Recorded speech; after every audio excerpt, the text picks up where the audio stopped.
Price lord. ದೇವರ ನಮಗೆ ಸ್ತೋತ್ರ ಉಂಟಾಗಲಿ. ದೇವರನ್ನು ಕೊಟ್ಟಂತ ಸಕಲ ಆಶೀರ್ವಾದಗಳಿಗೆ ಹಾಗೆ ನಾನು ದೇವರಿಗೆ ಮಹಿಮೆಯನ್ನು ಸಲ್ಲಿಸುವಂತನಾಗಿದ್ದೇನೆ. ಈ ದಿನ ವಾಕ್ಯ ಧ್ಯಾನಕ್ಕಾಗಿ ಇಬ್ರಿಯ ಪತ್ರಿಕೆ 9ನೇ ಅಧ್ಯಾಯ 4ನೇ ವಚನ 2ನೇ ಭಾಗದಲ್ಲಿ ಹೀಗೆ ನಾವು ಓದುತ್ತೇವೆ. ಆ ಮಂಜೂಷದೊಳಗೆ ಮನ್ನ ಇಟ್ಟಿದ್ದ ಚಿನ್ನದ ಪಾತ್ರೆಯು, ಆರೋನನ ಚಿಗುರಿದ ಕೋಲು, ಒಡಂಬಡಿಕೆ ಬರೆದಿದ್ದ ಕಲ್ಲಿನ ಹಲಿಗೆಗಳು ಇದ್ದವು. ಈ ದಿನ ವಾಕ್ಯದ ಒಂದು ವಿಷಯ, ಮಂಜೂಷದೊಳಗಿದ್ದ 3 ವಸ್ತುಗಳು. ಒಂದು ಚಿನ್ನದ ಒಂದು ಪಾತ್ರೆ, ಅದರೊಳಗಿದ್ದಂತಹ ಮನ್ನ. ಎರಡನೇದಾಗಿ ಚಿಗುರಿದಂತ ಆರೋನನ ಕೋಲು. ಮೂರನೇದಾಗಿ ಕಲ್ಲಿನ ಮೇಲೆ ಕೆತ್ತಿದಂತಹ 10 ಆಜ್ಞೆಗಳು. ಪ್ರಿಯರೇ, ಈ ಮಂಜೂಷದೊಳಗೆ ಈ 3 ವಸ್ತುಗಳನ್ನ ಯಾಕೆ ಇಟ್ಟಿದ್ದರು? ನಾವಿದನ್ನು ಗಮನಿಸೋಣ. ಮೊಟ್ಟ ಮೊದಲನೇದಾಗಿ ಮನ್ನ. ಇದನ್ನ ಚಿನ್ನದ ಒಂದು ಪಾತ್ರೆಯಲ್ಲಿ ಇಟ್ಟಿದ್ದರು. ಚಿನ್ನ ಎಂಬುದಾಗಿ ಹೇಳುವಾಗ ನಿತ್ಯವಾದಂಥದ್ದು ಅಥವಾ ಶುದ್ಧವಾದಂಥದ್ದು ಎಂಬುದಾಗಿ ನಾವು ಗಮನಿಸುವಂತರಾಗಿದೆ. ಈ ಒಂದು ಮನ್ನ ದೇವರು ಇಸ್ರಾಯೇಲರಿಗೆ 40 ವರ್ಷಗಳು ಆತನು ಕೊಟ್ಟನೆಂಬುದನ್ನು ಗಮನಿಸುವಂತರಾಗಿದೆ. ಇಸ್ರಾಯೇಲರ ಅರಣ್ಯದಲ್ಲಿ 40 ವರ್ಷಗಳು ನಡೆಯುವಾಗ ದೇವರು ಅವರಿಗೆ ಆಕಾಶದಿಂದ ಮನ್ನವನ್ನ ಸುರಿಸಿದನು. ಇದು ಈ ಲೋಕಕ್ಕೆ ಸಂಬಂಧಪಟ್ಟಂತಹ ಆಹಾರವಾಗಿರಲಿಲ್ಲ.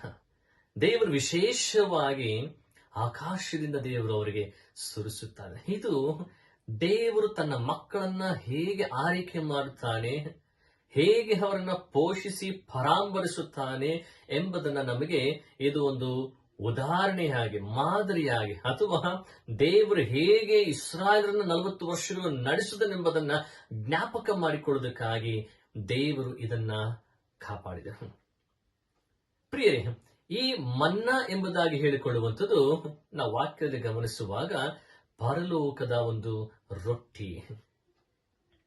ಎರಡನೇದಾಗಿ ಚಿಗುರಿದಂತ ಆರೋನನ ಒಂದು ಕೋಲು. 12 ಕುಲಗಳಲ್ಲಿ ಯಾರು ಯಾಜಕ ಸೇವೆಯನ್ನು ಮಾಡಬೇಕೆಂಬಂತಹ ಒಂದು ಪ್ರಶ್ನೆ, ಆ ವಿಷಯ ಬಂದಾಗ ಆರೋನನ ಒಂದು ಕೋಲು ಮಾತ್ರ ಚಿಗುರಿತು ಎಂಬುದನ್ನು ನಾವು ಗಮನಿಸುತ್ತೇವೆ. ಪ್ರಿಯರೇ, ದೇವರು ಯಾಜಕನಾಗಿ ಆರೋನನನ್ನ, ಅವನ ಕುಟುಂಬವನ್ನ ಆರಿಸಿಕೊಂಡನು. ಅಂದ್ರೆ ದೇವರು ತನ್ನ ಸೇವೆಯನ್ನ ಮಾಡೋದಕ್ಕೆ, ಆಲಯದ ಪರಿಚಯ ಕೆಲಸವನ್ನ ಮಾಡಲಿಕ್ಕೆ, ದೇವರ ಒಂದು ಕಾರ್ಯಗಳನ್ನ ಮಾಡಲಿಕ್ಕೆ ಯಾಜಕನಾದಂತ ಆರೋನನನ್ನ ದೇವರು ಆರಿಸಿಕೊಂಡನು. ಪ್ರಿಯರೇ, ದೇವರು ಹೇಗೆ ತನ್ನ ಕಾರ್ಯವನ್ನ ಯಾರನ್ನ ಆರಿಸಿಕೊಂಡು ಹೇಗೆ ಮಾಡುತ್ತಾನೆ ಎಂಬಂತಹ ಒಂದು ಸಾಕ್ಷಿಗೋಸ್ಕರವಾಗಿ ಆರೋನನ ಕೋಲನ್ನ ಮಂಜೂಷದ ಪೆಟ್ಟಿಗೆಯೊಳಗೆ ಇಡಲಾಯಿತು. ಮೂರನೇದಾಗಿ ಹಲಿಗೆ ಮೇಲೆ ಅಥವಾ ಕಲ್ಲಿನ ಮೇಲೆ ಕೆತ್ತಿದಂತಹ ಒಂದು ದೇವರ ಆಜ್ಞೆಗಳು. ದೇವರು ಮೋಶೆಯ ಮೂಲಕವಾಗಿ ಕಲ್ಲಿನ ಮೇಲೆ 10 ಆಜ್ಞೆಗಳನ್ನ ಬರೆದು ಮೋಶೆ ಕೈಗೆ ಕೊಟ್ಟನು.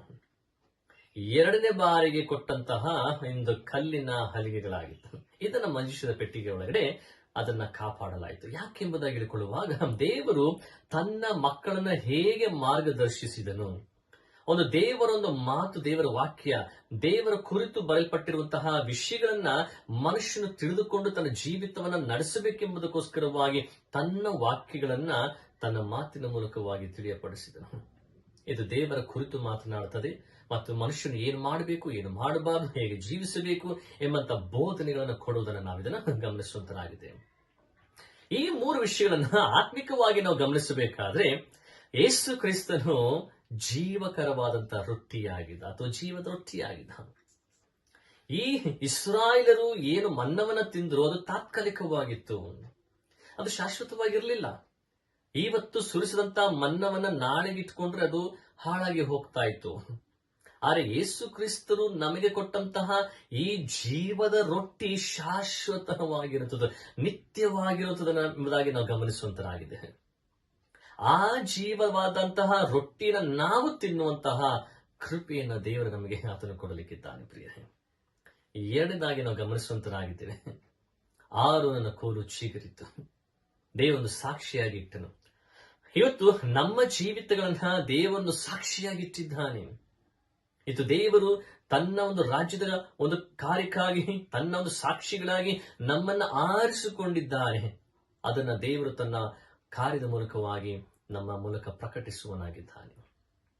ಪ್ರಿಯರೇ, ದೇವರು ತನ್ನ ಮಕ್ಕಳನ್ನ ಈ ಲೋಕದಲ್ಲಿ ಒಂದು ಸಾಕ್ಷಿಗಳಾಗಿರ್ಲಿಕ್ಕೆ ದೇವರು ಕರೆದಿದ್ದವನಾಗಿದ್ದಾನೆ. ಇದು ಪ್ರಿಯರೇ, ನಾವು ಕರೆಯಲ್ಪಟ್ಟವರಾಗಿದ್ದೇವೆ. ದೇವರೊಂದು ಕಾರ್ಯಗಳಿಗಾಗಿ ನಾವು ಕರೆಯಲ್ಪಟ್ಟವರಾಗಿದ್ದೇವೆ. ದೇವರು ತನ್ನ ಕೃಪೆಯಿಂದ ನಮ್ಮ ಜೀವಿತದಲ್ಲಿಟ್ಟಿರುವಂತಹ ಒಂದು ದೊಡ್ಡ ಸಾಕ್ಷಿ, ಅದು ದೇವರನ್ನ ಮಹಿಮೆ ಪಡಿಸೋದಕ್ಕೋಸ್ಕರವಾಗಿ. ನಾನೇ ಲೋಕಕ್ಕೆ ಒಂದು ಸಾಕ್ಷಿಯಾಗಿ ನಿಲ್ಲಬೇಕೆಂಬುದನ್ನು ದೇವರು ನಮ್ಮನ್ನ ಆರಿಸಿಕೊಂಡವನಾಗಿದ್ದಾನೆ. ಮೂರನೇದಾಗಿ, ದೇವರು ಕೊಟ್ಟಂತಹ ತನ್ನ ವಾಕ್ಯ, ಯೇಸು ಸ್ವಾಮಿ ಆತನು ಕೊಟ್ಟಂತ ಈ ಸತ್ಯ ವೇದ, ಈ ವಾಕ್ಯಗಳನ್ನ ನಮ್ಮ ಕೈಗಳಿಗೆ ಕೊಟ್ಟಿರುವಂತದ್ದೇನ ಧ್ಯಾನ ಮಾಡಿ ಓದಿ ಇದರ ಪ್ರಕಾರವಾಗಿ ನಾವು ನಡೆಯಬೇಕು, ಜೀವಿಸಬೇಕೆಂಬುದನ್ನ ದೇವರು ಬಯಸುವಂತನಾಗಿದ್ದಾನೆ. ಈತನ ವಾಕ್ಯಗಳು ನಿತ್ಯವಾದದ್ದು, ಈತನ ವಾಕ್ಯದ ಜೀವವಿದೆ, ಈತನ ವಾಕ್ಯದ ಬಿಡುಗಡೆ ಇದೆ, ಈತನ ವಾಕ್ಯದ ಆಶೀರ್ವಾದಗಳಿದೆ ಎಂಬುದಾಗಿ ನಾವು ಗಮನಿಸುವಾಗ ಪ್ರಿಯರೇ, ಈ ವಾಕ್ಯನ ನಮ್ಮ ಕೈಗೆ ಆತನು ಕೊಟ್ಟವನಾಗಿದ್ದಾನೆ. ದೇವರ ಈ ವಾಕ್ಯದಿಂದ ನಮ್ಮನ್ನ ಇನ್ನೂ ಹೆಚ್ಚಾಗಿ ಆಶೀರ್ವಾದ ಮಾಡಲಿ. ಪ್ರಿಯರೇ, ಪ್ರಾರ್ಥಿಸೋಣ. ಪರಿಶುದ್ಧನಾದ ನಮ್ಮ ತಂದೆಯಾದಂತಹ ದೇವರೇ, ಕರ್ತನೆಯಪ್ಪ, ನಿನ್ನ ನಾಮಕ್ಕೆ ಸ್ತೋತ್ರವುಂಟಾಗಲಿ. ನಿನ್ನ ಕೃಪೆಗಾಗಿ ನಾವು ಬೇಡಿಕೊಳ್ಳುವಂತನಾಗಿದ್ದೇವೆ ಸ್ವಾಮಿ. ಹೌದು ಕರ್ತನೆಯಪ್ಪ, ನೀನು ನಮಗೆ ಕೊಟ್ಟಂತಹ ಎಲ್ಲ ಆಶೀರ್ವಾದಗಳಿಗಾಗಿ ನಿನಗೆ ನಾವು ಸ್ತೋತ್ರಗಳನ್ನು ಸಲ್ಲಿಸುವಂತರಾಗಿದೆ. ನೀನೇ ಜೀವದ ರೊಟ್ಟಿಯಾಗಿರೋದಕ್ಕಾಗಿ ಸ್ತೋತ್ರ ಮಾಡ್ತೇನೆ ಸ್ವಾಮಿ. ನಮ್ಮೊಳಗೆ ನೀನೊಂದು ಇಟ್ಟಂತ ದೊಡ್ಡ ಸಾಕ್ಷಿಗಾಗಿ ನಿನಗೆ ಸ್ತೋತ್ರ ಮಾಡ್ತೇನೆ ಸ್ವಾಮಿ. ಇವತ್ತು ನಮ್ಮ ಕೈಗಳಿಗೆ ನೀನು ಕೊಟ್ಟಂತಹ ಈ ವಾಕ್ಯ ಸತ್ಯವೇದಕ್ಕಾಗಿ ನನಗೆ ಸ್ತೋತ್ರಗಳನ್ನು ಸಲ್ಲಿಸುವಂತನಾಗಿದ್ದೇನೆ ಸ್ವಾಮಿ. ಈ ಮೂರು ವಿಷಯಗಳನ್ನು ನಾವು ಕಲೀಲಿಕ್ಕೆ ಕೊಟ್ಟಂತ ಕೃಪೆಗಾಗಿ ನನಗೆ ಸ್ತೋತ್ರ. ಎಲ್ಲಾ ಕುಟುಂಬದವರನ್ನ ಕರ್ತನ ಆಶೀರ್ವಾದ ಮಾಡಿ ಯೇಸುವಿನ ನಾಮದಲ್ಲಿ ಪ್ರಾಸ್ತುತನೇ ನಮ್ಮ ತಂದೆಯಾದಂತಹ ದೇವರೇ, ಆಮೇನ್. ಕರ್ತನ ನಿಮ್ಮನ್ನು ಹೇಳುವಾಗೆ ಆಶೀರ್ವಾದ ಮಾಡಲಿ. ಇನ್ನು ಹೆಚ್ಚಾಗಿ ದೇವರು ತನ್ನ ಚಿತ್ತದ ಹಾಗೆ ನಿಮ್ಮನ್ನ ನಡೆಸಲಿ. ಪ್ರೈಸ್